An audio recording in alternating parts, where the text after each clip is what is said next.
Snow hushes the cottonwoods at Pine Ridge, and the creek moves under a skin of ice. December 1890. A circle forms where the ground has been packed by footsteps, and prayer breath rising like smoke in a wind that will not choose a side. From the ridge, troopers in heavy blue coats watch the slow orbit and mistake cadence for drill. Somewhere between their field glasses and the dancers' shawls stands a single interpreter weighing verbs like tinder. Before sunrise, the question hardens: can a people keep a promise without being read as a threat?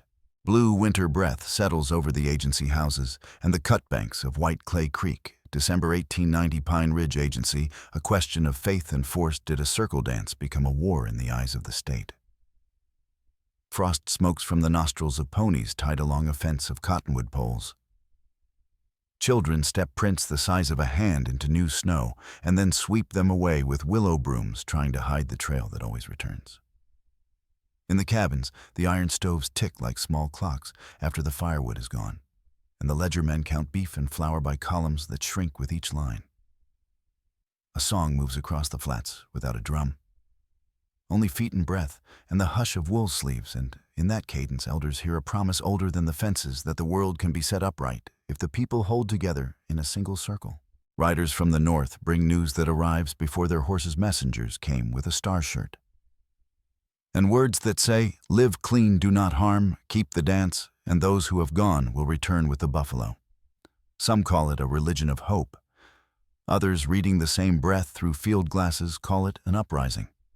Somewhere between those two sentences stands an interpreter with a scarf pulled to his eyes, translating for both sides and belonging to neither. He knows how a single verb can tilt a world. He knows the soldiers in heavy blue coats hear cadence as drill, and the women in wool shawls hear it as prayer. The land keeps score in winter. Wind razors the flats until even the ruts of supply wagons vanish. Canvas creaks and gives up its warmth to the dark. A man ties rawhide around his shoes and laughs so his son will think it a game. Across the river, a telegraph sounder coughs out orders that do not feel like orders until they arrive on horseback. Troops move, scouts move. Fear moves fastest. Somewhere on the Missouri, the Hunkpapa camp wakes to pounding on a door, and a voice that uses the word arrest as if it were a rope. By noon, a leader lies in snow churned gray by boots, and grief rides south in a thin column, stopping only to water horses at holes chopped through ice. The dance does not stop. It cannot. The circle is warmer than the cabins and steadier than the ration day. Lights from the agency blink like far stars, and every star in the shirt is a reminder that prayer is a kind of map when paper maps are used to close a hand. The agent writes east about danger and agitation. A grandmother sews a ribbon into the hem of a girl's dress so no one can take it from her.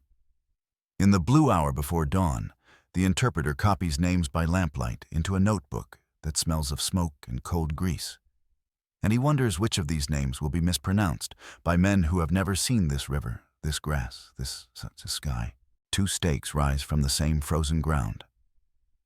One is the stake of lives, the breath of children sleeping head to toe beneath a single quilt, the hands of dancers grown raw with cold, the horses thin-ribbed and patient. The other is land and law, and whether a promise made in words can hold against hunger and snow and fear carried by bugle. To the state, the circle looks like a muster. To the people, the circle is a covenant. Between them runs a creek with a name that already sounds like history. The wind is full of voices, and none of them agree. Night lowers early. Hooves knock once against a picket pin and then settle. Somewhere to the east, a bugler practices a call and loses his embouchure on the last note, so it ends in a breathy fall. The interpreter steps outside, watches the sky harden, and measures how far a word can travel before it breaks. He thinks of the question that will be asked later in rooms warmed by coal and answered by men who are not here. He thinks of the better question, the one that is asked now by the snow itself as it closes over every footprint. Before morning, someone will decide what a circle means, and after that decision, what road is left for those who keep dancing. Below the hard sky of the northern plains, the story gathers its faces and its steps. The Lakota Oyate hold councils in log rooms and along the windbreak of cottonwoods near Pine Ridge Agency, while word spreads of a Paiute prophet far to the west, whose vision came with the first light after a winter sun. In the year after that vision, Kicking Bear and Short Bull cross the Missouri River with songs that speak of renewal and a circle that binds grief to hope. They are not generals, and they do not need to be. They carry a map drawn in footprints and stars, and they ask no one to raise a rifle. They ask only that the people live clean and dance. At Standing Rock Agency, the Hunkpapa leader, known to officials as Sitting Bull, listens with the steady patience of a man who has heard many promises and survived the breaking of most. He allows the dance and the song to move, and with that permission, fear begins to move as well, in offices where ink dries slower than rumor. The counterpart to these voices is not a single soldier on a horse, but a network of men who read paper for a living. James McLaughlin at Standing Rock sends reports that sell caution as necessity. At Pine Ridge, a new agent, Daniel Royer, arrives with the winter and finds the land bigger than his confidence. He wires for troops before snow can cover the road of his worry. Above them, the Army waits under General Nelson Miles, who measures distance by supply and the will of tired regiments.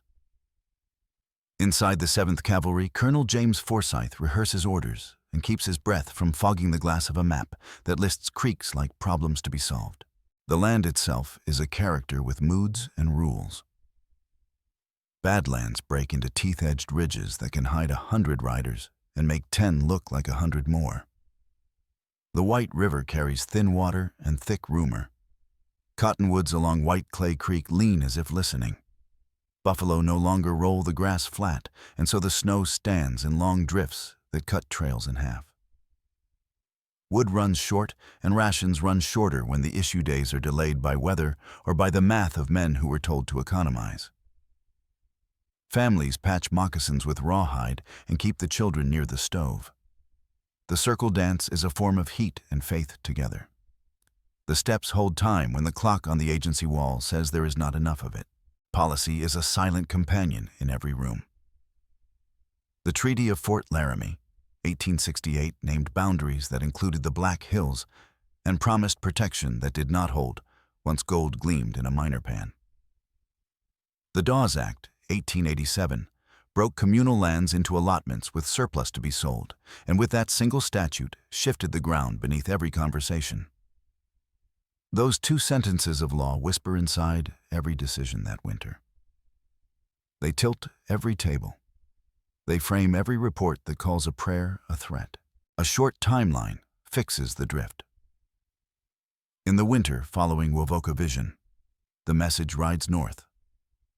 In the spring and summer of 1890, Kicking Bear and Short Bull bring the shirts and the songs and the teachings to Lakota camps. In early winter, agents escalate their warnings and arrests begin. In mid-December, the attempt to seize Sitting Bull ends in blood, churned into snow and grief, moving south in a hard wind.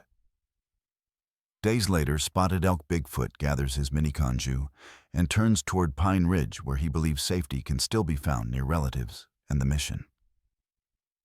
These are the 4 pegs driven into frozen ground around which every other thread is tied. Against this line of days, the cast stands clear. Kicking Bear carries the star shirt and a voice like a drum heard through the ribs. Short Bull speaks of a world made right and looks like a man who can see it already. Sitting Bull weighs the words and lets his people breathe for a moment inside them. Spotted Elk Bigfoot looks to Pine Ridge because the distance between danger and safety might be no more than 1 day of riding. On the other side of the ledger, James McLaughlin trusts his pen more than the people he administers. Daniel Royer writes for help with a hand that shakes just enough to show in the loop of a letter. Nelson Miles keeps counsel with maps and the arithmetic of regiments. James Forsyth sharpens an order until it could cut a rope. Between them all walks the interpreter, whose name is written small at the bottom of reports, but whose ears carry the weight of 2 languages. The stage is thus a bowl of snow, ringed by low ridges and dotted with teepees like stars fallen to earth. The resources are hunger and faith, and horses that still stand through ribs show. The tension is whether a circle of prayer can live under a rectangle of orders. Fires crack and then settle. Children sleep head to toe and dream of a summer that seems too far to reach. A runner arrives after dark, with the last words from Standing Rock, and the air feels thinner after he speaks. Somewhere beyond the cottonwoods, soldiers test a bugle note, and it flies crooked into the night. By morning, the road from the north will show a new set of tracks, and every man with a notebook or a rifle will read them differently. The first crack in the ice came at dawn when the snow had crusted hard enough to bear a man's weight, and the river smoke lay like wool along the banks. A courier slid from his saddle at the Pine Ridge office, face rimed white, and handed over a folded message that had sweated through his glove. The agent read and did not look up. The Hunkpapa leader was dead after an arrest at Standing Rock. The words were ordinary and terrible. Neat on lined paper, and for a long breath, no one in the room was certain which part of the sentence would move first, the part about death or the part about flight. Outside, the cavalry horses stamped in unison, a sound like a drumline muffled with snow. The interpreter felt heat rise from his own breath and fog his scarf, and he did not trust his tongue. A boy carrying split wood glanced at the soldiers' stacked carbines and then at the hill beyond the agency where 4 compact artillery pieces sat like hunched animals under tarps. The boy did not know the term Hotchkiss, only that some metal was bigger than other metal and made different holes. The second crack came as a rumor with more speed than any order. Spotted Elk Bigfoot's mini-conjou were southbound, moving through bad weather, sick people bundled into quilts, elders lashed to travois, a dozen small fires marking rest stops on the flats. They had left the Grand River country after the killing, and now every night the wind wrote their direction in drifting lines. Rations at Pine Ridge were already thin. The beef contract, sliced and reconsidered and delayed, had cut bellies and patience. In the agency warehouse, flour dust climbed the windows like frost. Men counted sacks by lantern light and said the number out loud, as if speech could make more of them. The interpreter saw a ledger entry issue day postponed and watched an officer's jaw tighten. Hunger is a tactic even when no one calls it one. 3 incidents rose like fence posts across the next days. The first was a parley that never became a conversation. Royce, anxious and stiff in his coat, rode out with a small escort and a talking paper, stopping short of a circle of tippies on the flats. He asked to speak with Kicking Bear or Short Bull or any headman who would lay down the star shirts and promise to return quietly to cabins. The answer came the way it often did in winter, by gesture and spacing rather than declaration. The dancers moved farther from the soldiers and slowed their steps so the circle would not look like a military formation. A grandmother smoothed a child's hair and stood in the wind as if it were a wall. Royce read refusal where there was only caution. When he turned his horse, the men behind him followed quickly, too quickly for what had been asked. And the horse's hooves threw ice chips that looked like sparks.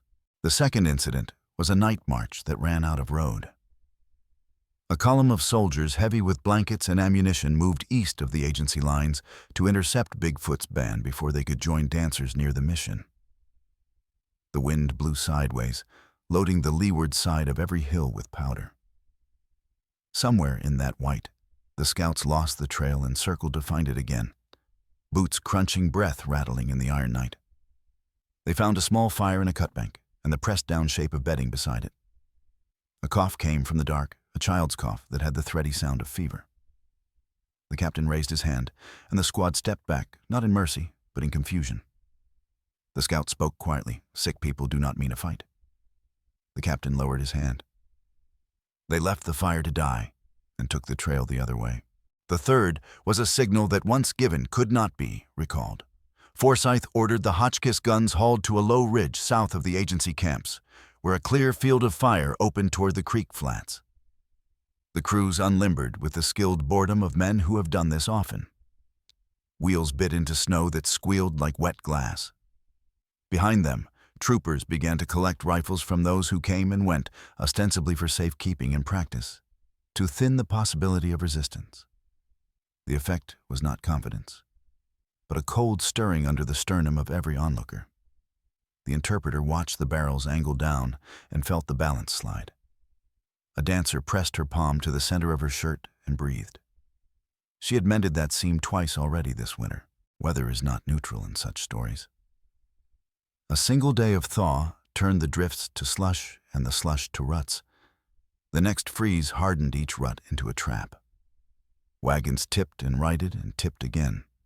Water cut through banks in narrow black channels that a running horse could miss at a gallop. The agency issued less wood than the cold required, so men went farther for deadfall and returned past nightfall with smaller loads than their pride liked. The dance circle gathered each evening on ground packed by feet and belief. And in that movement, the people stayed warm enough to tell stories to one another of the old ones, and of the game that might yet return a promise tied not only to prophecy, but to memory. Not all voices on paper pointed toward blood. In an ethnology report to be written later, James Mooney would record the plainest sentence of the season many believed the shirts would turn bullets. He noted belief as an ethnographer, but the government read belief as a fuse. At the agency telegraph, keys chattered like teeth reinforced disarm secure. In the cabins, grandmothers reminded children that a shirt was first of all a garment against cold. Two truths tried to share the same sleeve. Meanwhile, the ash that followed Sitting Bull's killing blew through every conversation and settled on every plan. Parties of refugees arrived in ones and tens. Thin, exhausted eyes cracked at the corners from windburn. They spoke of a crowded log house at dawn, of a voice raised in tight rooms of gunfire and confusion in a yard as hard as iron. The interpreter wrote the words down without adjectives because adjectives were not needed. At the mission east of the agency, bells marked hours that could not be filled with anything but waiting. Children recited lessons through chattering teeth. The sisters' breath smoked as they corrected miscopied letters and told themselves that order was a kind of mercy. The army read the map with its own grammar. Picket lines extended sentries, doubled patrol routes, lengthened until they cut grooves in the snow. At dusk, a bugle sounded the call that always named an end, and never quite delivered one. Scouts read the same hills for different signs, the absence of crows the way a dog barked in the distance, the sudden silence of a drift that had been hissing with wind a moment before. These were tactical signals, and the interpreter, who did not think of himself as a tactician, learned to hear them anyway. Another parley was attempted near a line of low willows where the creek ran black and narrow beneath ice. Soldiers waited in an open skirmish line, spaced even as fence posts, and a handful of headmen approached with palms outward. The talk did not carry far in the wind. It was about disarmament, about safety, about the promise of food and warmth if weapons were surrendered. A young man at the edge of the Lakota group shifted his weight, and the line of soldiers tensed as if one creature. The interpreter standing between felt words thin to the point of breaking. He tried to widen them again with careful phrases, but the wind cut his sentences into pieces and blew them apart. After a few minutes, the headman stepped back without turning a gesture that meant the conversation was not finished, but could not continue under eyes that saw only hands, not faces. By the time Bigfoot's people were intercepted west of the agency, the sick had worsened. Men wrapped blankets tighter around thin shoulders. Women counted children twice and then counted again. Bigfoot himself sat hunched, coughing a hand at his chest, as if holding a bird that would not settle. When the soldiers arrived, the band did not break or scatter. They closed around their leader and paused. A white cloth was lifted on a stick. The officer in command nodded. The sick man was helped onto a wagon. Rifles were taken up and tied in bundles. The column began to move escorted rather than hunted toward a place on the map that promised shelter and offered scrutiny. The interpreter's notebook, filled with fragments, names the rough placement of camps, the number of rifles stacked outside a cabin door. He wrote with a pencil shaved down to the thickness of a reed. At night, he set the notebook on the stove to dry it and listened to the metal tick as it cooled. Each tick was a mile a decision, an order sent or rescinded. He thought about the circle on the flats and the way dancers raised their arms in unison when the song's last long note bent downward like a wing. Snow returned sudden and fine, erasing the day's tracks by moonrise. In the agency yard, someone tested a gun's elevation and then thought better of it. The barrel dipped from horizon back to earth. A dog trotted the fence line and then lay down with its nose on its paws, ears cocked toward a sound only it could hear, a distant, faint rhythm footsteps over packed ground. The interpreter stepped outside to follow the sound with his eyes, but there was nothing to see except the gray line of the ridge and the darker gray of the sky above it. By morning, the band would be brought to the creek flats and told to camp where the ground was open and low, and men with lists would begin counting. The Hotchkiss crews would uncase their tools. A bugle would practice a call fail and then try again. Between the stacked carbines and the circle of tippies, an unsteady space would open where words might still stand upright if they were set quickly and with care. The wind would come up. A shirt would lift at the hem as if breathing. And in that narrow rectangle of time before orders harden and gestures are misread for the last time, the day would choose what kind of story it meant to become. Dawn came late and colorless over the creek flats, the light arriving as if apologized for. The escort column halted, where the ground opened, and the air moved steadily from the low hills to the east. The band of Miniconjou and their Oglala-kin unrolled blankets and began a small ring of teepees, not a village, but a pause, every motion clipped by cold. Soldiers took their places in a broad horseshoe that could be tightened without a signal company markers placed where the snow lay hardest picket lines for the horses hammered into frozen ground. On the rise to the south, men in heavy coats unlimbered. The small guns brought on mule carts and laid them behind a crest, so only the muzzles showed black pipe against white morning. To the troopers, they were insurance. To families on the flats, they were a new geometry that made the sky feel smaller. The order that went around was simple because simple orders travel in winter, gather the weapons and bring them under guard, then bring the people to the agency. From the start, the words carried two competing values that could not share the same space without touching off a spark. To the soldiers, disarmament meant safety because it was measurable. Rifles and cartridges counted into a pile made risk look smaller. To the camp, a rifle was heat and food and dignity even before it was defense. The interpreter stood between the open stacks of carbines and the circle of lodges and tried to make both sentences true in his mouth. Men from the troop details went lodge to lodge, calling in alternating voices English and then Lakota, asking for guns and knives, asking for anything that could be called a weapon. Women brought out wrapped bundles and set them by the fire or handed them across with a tight nod, more offended by the posture than the request.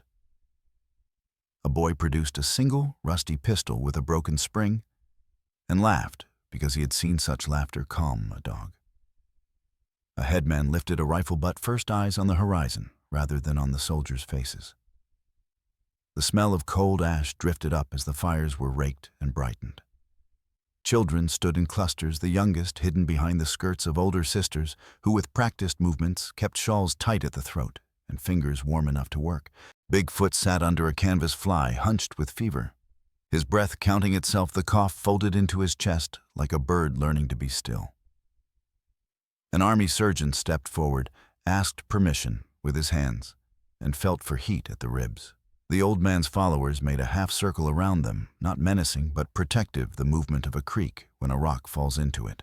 The surgeon nodded to his captain, a message delivered without writing. It said that whatever else this is, it is also illness. The ground itself made choices. A shallow draw curved behind the camp toward low brush. To the west, a ripple in the flats offered a place to lie down and vanish from above the waist.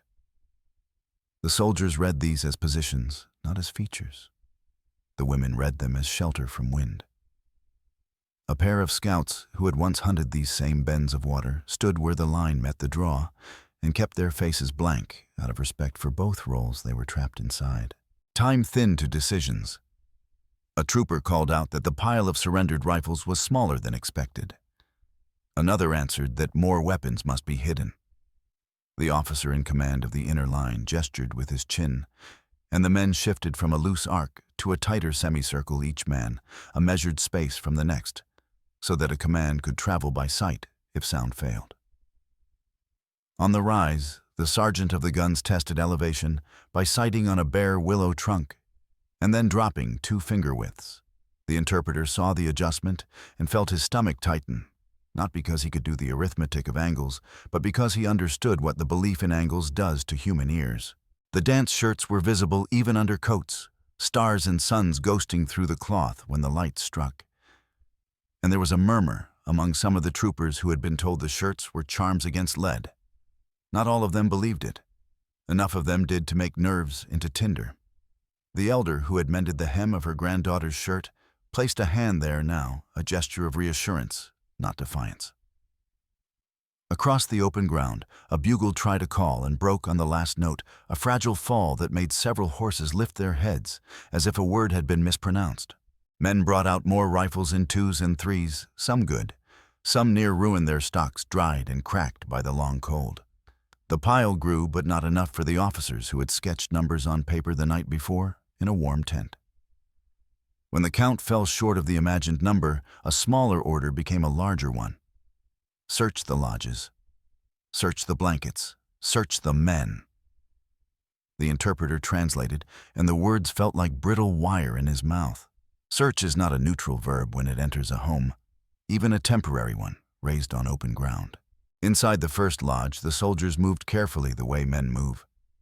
In a room with hot stoves and children and unfamiliar customs. They lifted bedding and set it down again with hands that wanted to be gentler than duty allowed. In the third lodge, a young man reached for a bundle. At the same time a trooper did, and 2 grips met with more force than either intended. The bundle broke open. A rifle slid out oiled fabric, falling away from it like skin from fruit. The young man's face went flat, with the humiliation of being handled before a dozen watching eyes. The trooper jerked backward, not out of danger, but out of surprise. The motion rippled outward like wind through grass. In the outer lines, rifles were still on shoulders, but some fingers loosened safety catches, and others pressed the leather tighter over trigger guards. What happened next has been told a dozen ways, because each witness was positioned at a different angle to the moment. A youth with hearing loss clutched a rifle he did not want to surrender. Another man reached to take it from him, meaning to calm the situation.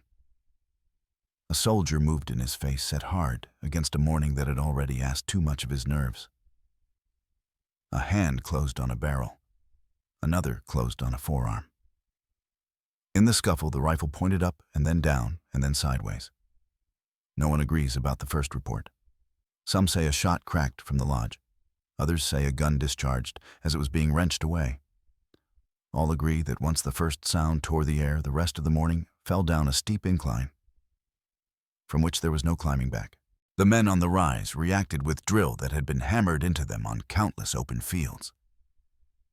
Elevation corrected, fuses checked, commands shortened to fragments.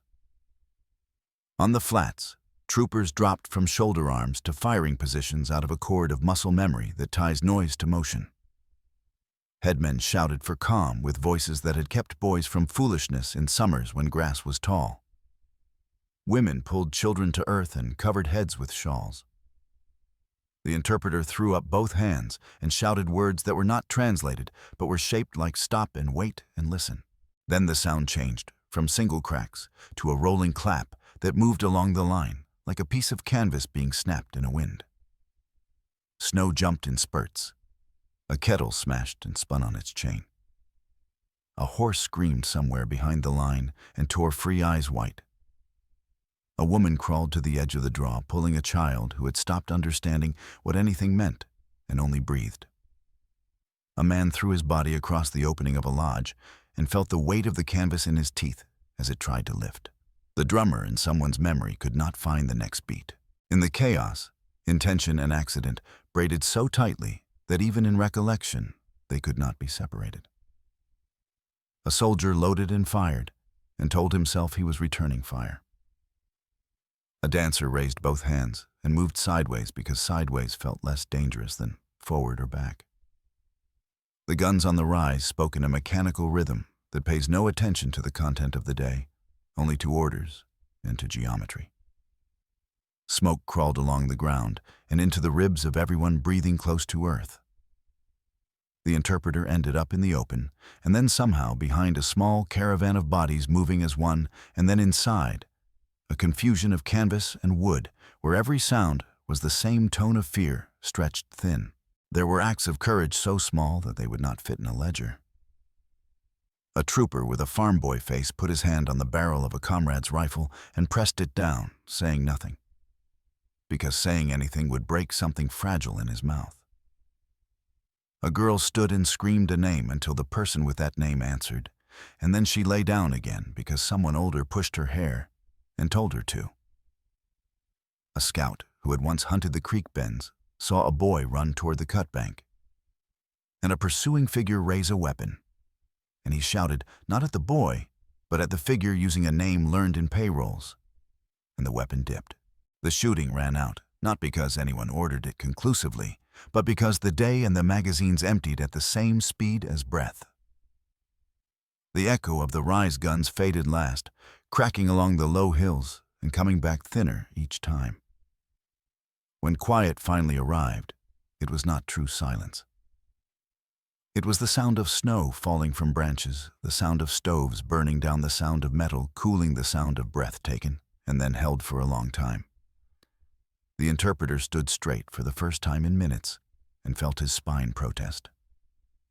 He looked around, and his sight did what sight does under shock. It sorted shapes without naming them. What followed could have been mercy or could have been procedure, depending on who told it. The officers tried to reassemble their men into lines that looked like order.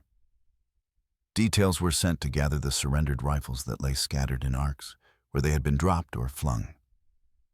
Wagons were brought forward. Surgeons moved through the field with instruments that felt obscene to their own hands, in such cold metal against flesh that had been warmed only by movement. Women tried to lift what they could lift. Men tried to count what could not be counted. The guns on the rise remained pointed at the horizon, as if there might be another horizon beyond it that still needed correcting. The crews looked from their sights to the flats, and then away, swallowing at the throats gone tight with cold, and something that was not cold. One of them took off his glove to wipe the front sight clean, and put his hand flat against the metal without thinking. He pulled back with a hiss, and the skin came away in a thin whisper he would remember at odd hours for the rest of his life. In the lull, an argument broke open among the soldiers, as if the noise had been lifted off it.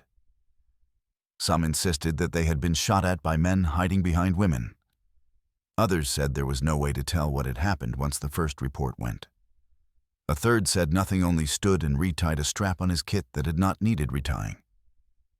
The captain pointed at the surgeon, and then at the wagons, and then at the mission to the east. The gesture was a sentence about moving wounded under a sky that could not shelter anyone properly.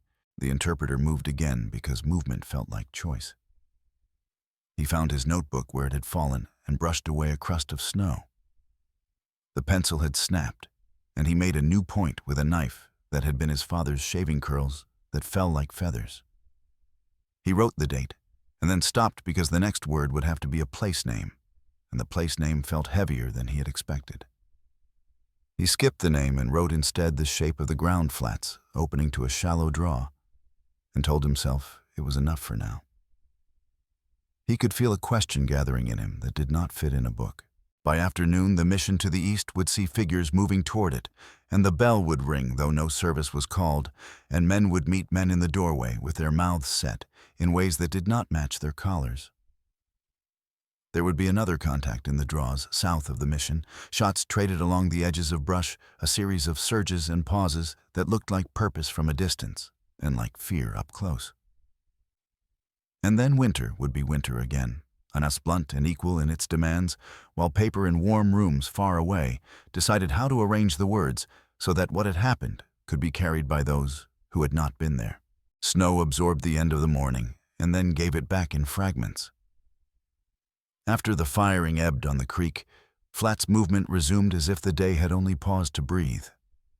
Soldiers clustered by companies and were counted off with raw voices. Families closed ranks around those who still breathed and lifted bodies with the careful strength used for firewood when hands are already numb. The ground told what had happened without adjectives. Scorched rings where kettles had toppled, split poles, torn canvas snapping against stakes. Hoof prints layered over moccasin tracks until the pattern became a bruise. Orders sent the wounded east toward the mission, while patrols fanned south and west along White Clay Creek. The soldiers called this pursuit because maps require verbs that sound like control. The people who fled called it trying to stay alive long enough to reach another patch of willow, another ridge that broke the wind. A wagon with a broken spoke was left in a shallow bend of the creek where the current kept a thin lane of water open. Someone had stuffed a blanket into the wheel gap, as if the wagon could be made whole by tenderness. An army surgeon, fingers stinging from cold metal, did what he could on the tailboard of a cart, and then stood staring at his own hands as if they were a question he could not answer. At the mission, bells rang, because bells were what the hands knew to pull when there were more needs than words. Sisters moved pews to make room for pallets. A boy whose shirt was stiff with frozen blood kept whispering a name, and when the name did not answer, he whispered the name of the circle instead. Men brought in others on doors lifted from their hinges. A sister held a cup to a mouth that could not keep the water, and she did not call it failure. Outside, horses steamed in a line ribs, riding their tally through damp coats. A corporal loosened a cinch and offered a handful of oats from his pocket to a mount that had carried him without pause since dawn. The horse took the grain with shaking lips and looked at the man as if both of them were something other than what their uniforms said. When the patrols reached the draws near the mission, they traded shots with bands that had chosen ground with memory in it. Brush and cut banks made small theaters where one man could keep 10 wary for an hour. Smoke returned in short gusts that ran along the watercourse and vanished. The fighting near Drexel Mission never became a set piece. It was a series of beginnings snatched back by exhaustion. A bugle call broke and reformed. Commands shortened until they were only names shouted, and then a direction. When the light failed, men on both sides found their hands shaking in a way that had nothing to do with cold. Afterward, the day became paperwork and burial. Details went out with shovels that struck frozen ground and came back with edges folded like cheap knives. Some bodies were gathered quickly because their names were known by someone on the spot. Others lay longer because the living were too few and too tired to do anything but choose. A captain wrote a line about interment that made the work sound finished. It was not. In the dark, women marked places with bits of cloth tied to willow tips so that they could return when the ground softened. A grandmother cut a lock of hair and wrapped it in a scrap of shirt printed with stars. She put it inside the lining of her dress, where the stitching would be close to her heart, and no one would think to take it. Numbers began to travel. In the agency office, a clerk pressed the nib of a steel pen too hard and blotted a column. He wrote again, rounding, because the cold made exactness feel cruel. In far rooms where coal burned and ink did not freeze, men compiled the numbers into summaries that moved as neatly as trains. None of the numbers could carry the weight they were given. Still, the record remains that approximately 250 to 300 Lakota men, women and children were killed on the creek flats and in the flight that followed, and roughly 25 soldiers died, with several dozen wounded figures repeated in Army returns and in James Mooney's later account, which tried to keep the number honest and admitted where it could not. The interpreter copied those ranges into his notebook and added 2 small words that were not official, at least. The consequences divided into those that could be stamped and those that could only be spoken. The stamped ones moved first. Reports climbed from agency to department. Commendations were drafted with the speed of habit. Within weeks, decorations would be proposed for actions imagined as valor against a defined enemy, a language that could not see the canvas and the kettles. Inquiries were promised in prose that had learned to walk on stilts. The soldiers who had pulled triggers dressed their hands in saddles and asked for more wood. The civilians who had watched returned to cabins where the smell of smoke and grease could not be scrubbed from the walls. Winter went on counting. The spoken consequences stayed closer to the ground. Families became smaller between one ration day and the next. Camps thinned not because the policy had succeeded, but because hunger makes any place provisional. The circle dance ceased on the flats under the eyes of the army, but in kitchens and behind barns and under stars, it continued in gestures small enough to escape a ledger. The shirts were folded away not as superstition defeated, but as garments that had done their work of holding a people together when the people most needed holding. A girl traced the star pattern with a finger and learned the song that matched it in a low voice so as not to wake those who could finally sleep. Pursuit continued in lines that did not reach the newspapers. Patrols rode into the hills and returned saying they had secured the area, a phrase that covered both success and absence. Refugees walked at night to avoid the rattle of harness and the flash of metal. In the daylight, they used the dry beds of old creeks to hide tracks. And when they crossed open snow, they scuffed their trail to make it look like wind. A pair of scouts who knew where the best springs lay left caches of wood and a skin of water at 3 bends in the land. An officer found one of the caches and left it untouched. He told no one. He did not call this mercy, because mercy implies rank. And he had none over those people except the authority of chance. The agent at Pine Ridge rode east that order was restored. He did not describe how quiet sounds when it is held down by fear rather than made by agreement. On the reservation rolls, names were miscopied and then corrected aloud by those who understood the cost of a letter lost. A child who could not sleep asked whether the dancers would keep the world turning if they danced again. The woman who answered did not say no. She said the world turns because we keep each other. And then she lay down with the child's feet tucked into the hollow behind her knees. So the two of them made one long body against the cold. Food shortages grew teeth because cattle had been withheld as leverage long before the snow. Traders argued over credit as if numbers could be ground like corn into something edible. The interpreter worked as a go-between until words bruised on all sides. He explained to a lieutenant that a rifle is not only a tool of war. He explained to a headman that the men in blue do not know what they look like through your eyes. He failed in both explanations and kept trying because trying was the only refusal he could afford. When his pencil wore to a nub, he sharpened it with a knife and saved the shavings as kindling. Across the agencies, the ghost dance entered a season of whisper and ember. Some said the prophecy had failed because bullets do not heed shirts. Others said the prophecy had been misunderstood from the start because the promise was not that lead would turn aside, but that the people would remain when the storm passed. A young man who had trembled with rage in the first days after the creek flats sat with an elder and was told to watch geese on late winter water. The elder said the birds return not because anyone invites them or because the place is made safe, but because the map of their body remembers the line. The young man did not argue. He only watched, and later, when the first V's carved the sky black over silver water, he looked up and felt the tight point in his chest loosen briefly. Men on pay lists received their due and wrote their names with hands steadied by the routine of ink. Some took the money and sent it home to Ohio and Pennsylvania. Others carried it to the trader's counter and bought tobacco enough to fill a winter that would need something for the mouth when the hands were empty. Troopers who had been told the campaign would be short wrote to families promising spring plow and fence repair, omitting the part where horses flinched at every sudden sound, and where sleeping came only in brief, hard drops. One of them drew in the margin of his letter a sketch of a ridge and a line of black dots that might have been trees or men. He could not decide which, and so he left the caption blank. In a schoolroom, a teacher tapped a slate with a pointer and recited a civics lesson about treaties and jurisdiction. The words sat in the air like blue china not meant for use. A child raised a hand and asked whether a promise on paper could be warmer if kept close to the body.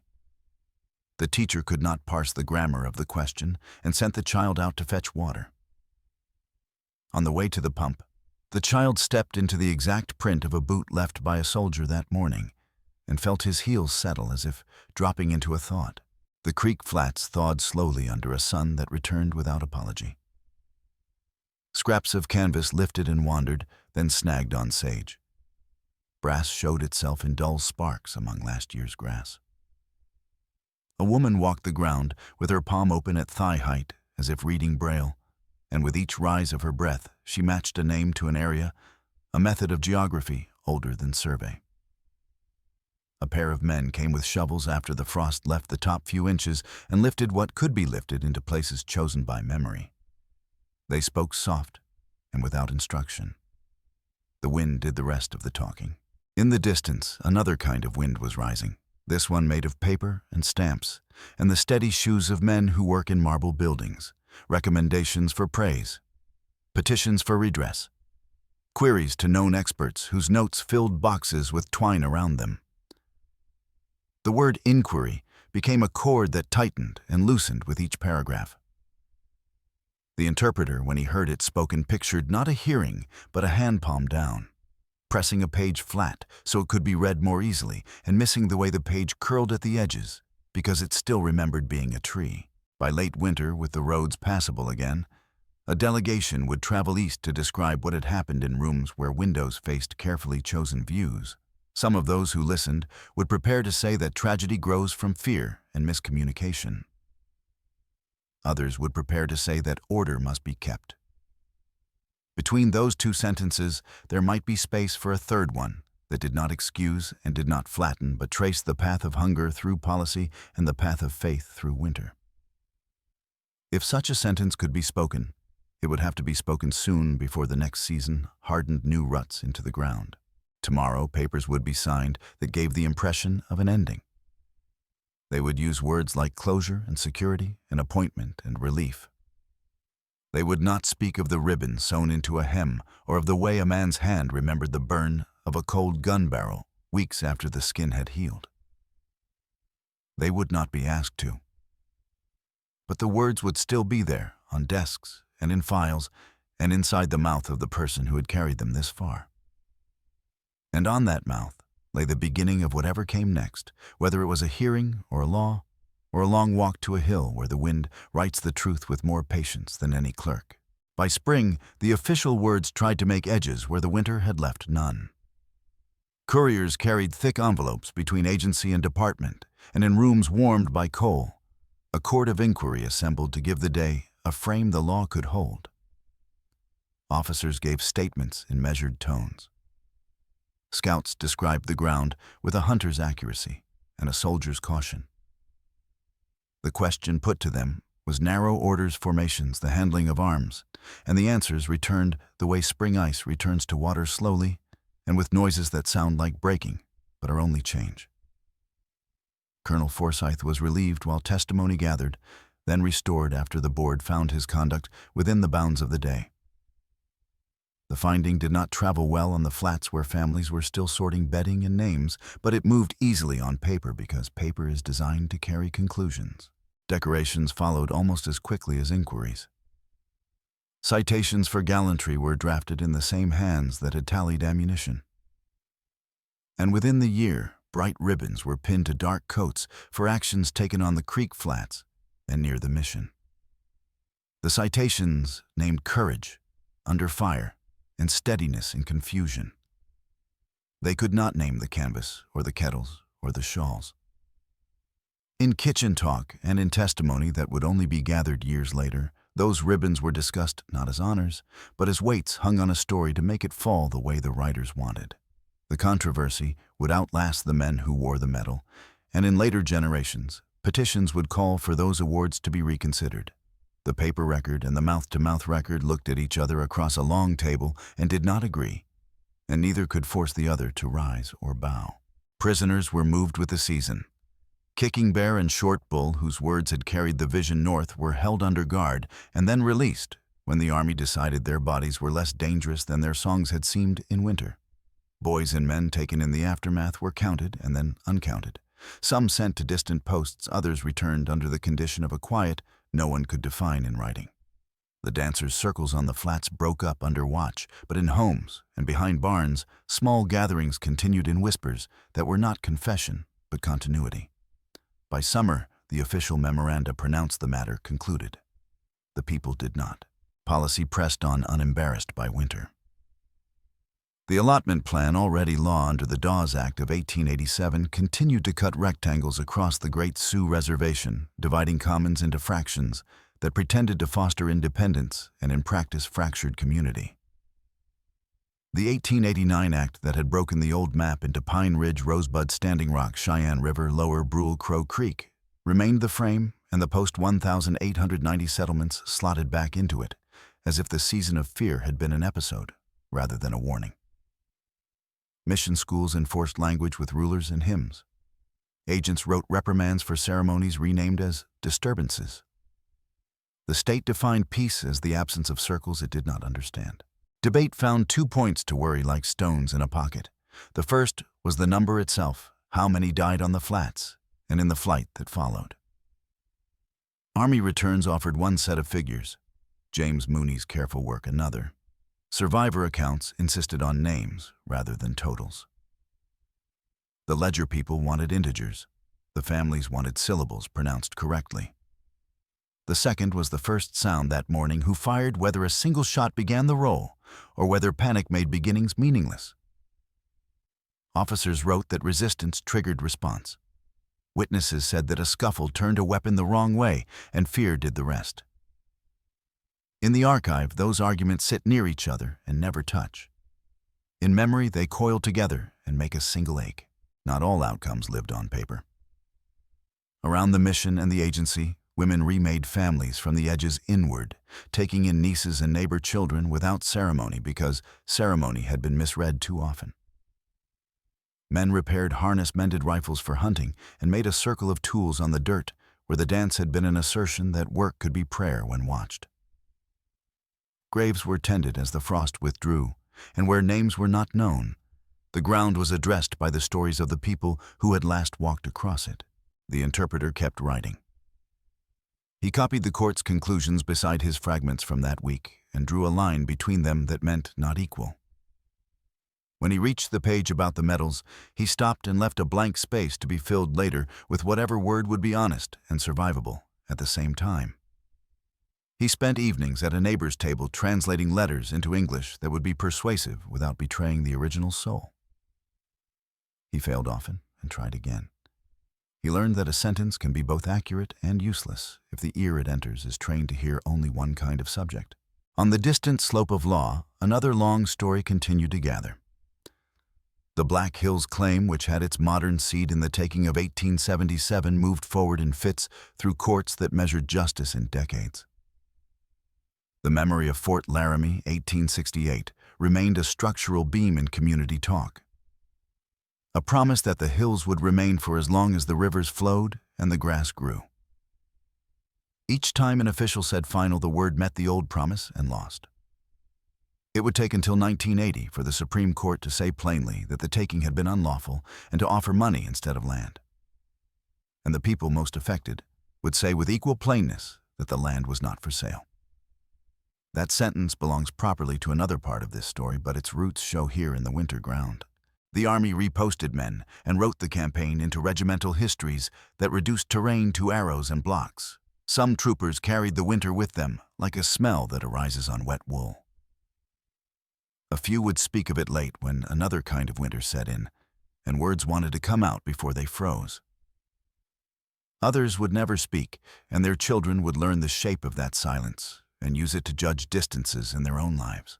At Pine Ridge and Standing Rock, the dance did not so much end as change posture. Public gatherings gave way to family instruction, to language carried in kitchens, to songs taught with a hand on a table instead of a drum. A teacher in the school wrote a reprimand for a boy who hummed during copywork, and the boy's aunt laughed at the paper and then folded it into the stove with a pinch of sage. Survival has 1,000 quiet forms, and most do not register with men who gather evidence. By the close of 1891, the official correspondence thinned. The state declared a kind of peace. The communities declared a kind of continuance. The two declarations did not cancel one another. They ran in parallel, like tracks laid too far apart ever to join. In that gap, children grew into adults who could name both the creek and the street, who could pray both to the old road of stars and to the calendar that kept wages coming. The circle stepped smaller, but did not break. When snow fell again the following winter, it found the flats quiet from a distance. Up close, there were the same small acts by which a people keep their shape. The sweeping of a threshold, the mending of a shirt, the telling of a name to a child who had not yet learned why the telling mattered. On certain nights, when the air was sharp and the wood was good, and the wind behaved, someone would step into the yard and test the ground, with the sole of a boot tracing a curve that was not for anyone else's eyes. The court had closed its book. The ribbons had been pinned. The maps had been inked. Yet the winter kept its own ledger, and in it the line under that season read not closure, but passage a road that would run forward into legal fights and language classes and commemorations, where the circle could lift its arms without flinching. The present arrives like a slow thaw, revealing what the winter kept but could not end. Along the flats and over the low ridges, a different kind of circle gathers each year, not to defy an army, but to keep a promise to names. Runners string the cold air with breath as they follow the memorial routes toward the creek and the mission. Riders move at a walking pace beside them, hooves placing punctuation marks in snow. Elders stand in coats and blankets, speak the names in a cadence meant to carry past wind, and the young repeat them softly so the syllables learn new mouths.